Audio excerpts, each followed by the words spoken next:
Hi friends, మనం ఇప్పుడు Anantapuram district Kurugunta గ్రామంలో ఉన్నాము. రెడ్ సొసైటీని నిర్వహిస్తున్నారు, ఎన్జిఓ నిర్వహిస్తున్నారు.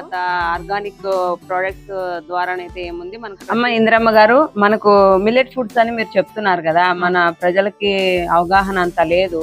మిల్లెట్ ఫుడ్స్ అంటే ఏమి ఏంటి అనేది కూడా వాళ్ళకి ఏం పెద్దగా తెలియదు. మీరు ఎప్పటి నుంచో ఇక్కడ వర్క్ చేస్తున్నారు, మీరు తింటున్నారు, 10 మందికి పెడుతున్నారు కాబట్టి వాటి గురించి ఇంకొన్ని మాకు విషయాలు చెప్తే బాగుంటుందని నా ఆలోచన.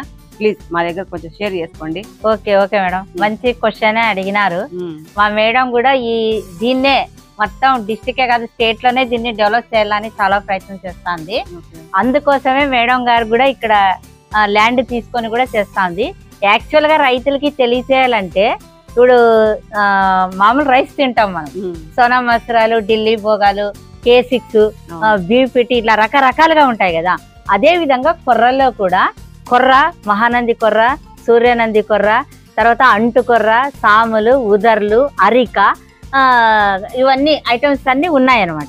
ఇప్పుడు మనం ఎట్లయితే రైస్ ఇంట్లో చేసుకొని తింటామో అదే విధంగానే రైస్ కూడా వండుకొని తినొచ్చు. ఇప్పుడు కొర్రలు అయితే దొంచి అసం చేసేది ఉంటుంది. ఇప్పుడు అది కూడా సమస్య లేదు. ఎందుకంటే ఇప్పుడు మనం యాక్చువల్ గా ఎట్లా జిన్నాకేస్తామో అట్లా కూడా మిషన్స్ వచ్చినాయి, రెడీ చేసి ఇచ్చేస్తారు. ఇంకొకటి కూడా చెప్తున్నాను అందరికి, నేనేమంటున్నానంటే, యాక్చువల్ గా మనము ఉప్మా చేసుకున్నా, ఇడ్లీలు చేసుకున్నా, ఏం చేసుకున్నా రవ్వలు కూడా మనం భీమేసే కదా చేస్తాం. అది ఇడ్లీలకు కూడా భీమ్ రవ్వే కదా. అట్లా కాకుండా కొర్ర రవ్వ, అండుకొర్ర రవ్వ, సామ రవ్వ, ఉదర భీంతో రవ్వలు తయారు చేసి మనము ఇంట్లో ఉద్దిబ్యాళ్ళు నానబెట్టేసి, రవ్వను ఎట్లా నానబెట్టి ఉద్దిబ్యాళ్ళు మిక్సీ చేసి ఎట్లా చేసుకుంటామో ఇవి కూడా అలా చేసుకుంటే బీపీ ఉన్నా, షుగర్ ఉన్నా, ఏమైనా రోగాలు ఉన్నా అవన్నీ కూడా 100కి 99% తగ్గుతాయి. ఇదైతే 100% నిజం. ఇంకా కాదర్ వలి సార్ గారు కూడా క్యాన్సర్ ఉండే వాళ్ళు కూడా దీని వల్ల 100కి 75% కూడా నయమవుతుంది. అంటే క్యాన్సర్ కి ఉంటుంది కాదని కాదు, అవి తింటూ ఇవి తిన్నా కూడా మంచి హెల్త్ కి మంచిగా ముందుకు వస్తుంది అనమాట.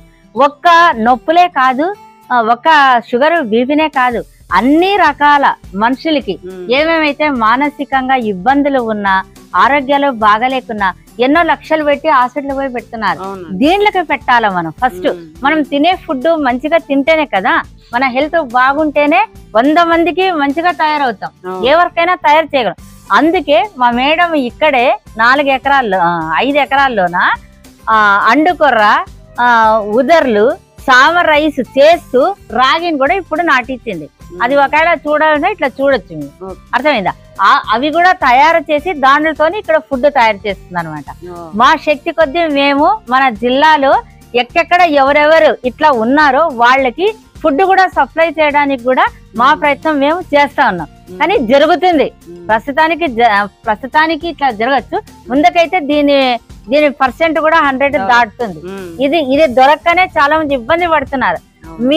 మీ దయ వల్ల చాలా మందికి ఈ విషయాన్ని తెలియచేసి, ఒకవేళ వృద్ధులైతే వాళ్ళు ఇక్కడికి రాకోకుండా ఉన్నా, లేకుంటే ఎంప్లాయర్స్ అయితే ఇక్కడ రాకోకుండా ఉన్నా, ఆ సప్లై మేము చేస్తాం.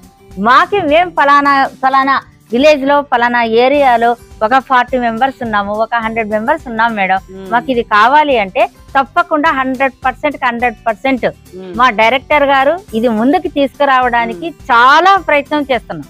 ఇదైతే తొందరగా అవుతుంది. మీరు మా డైరెక్టర్ నిర్వహించిన రెడ్స్ సంస్థ దగ్గరికి ఇలా వచ్చి, కలెక్టివ్ ఫామ్ దగ్గరకు వచ్చి ఇట్లా అడిగినందుకు మీకు కూడా మా వల్ల ఓకే మేడం.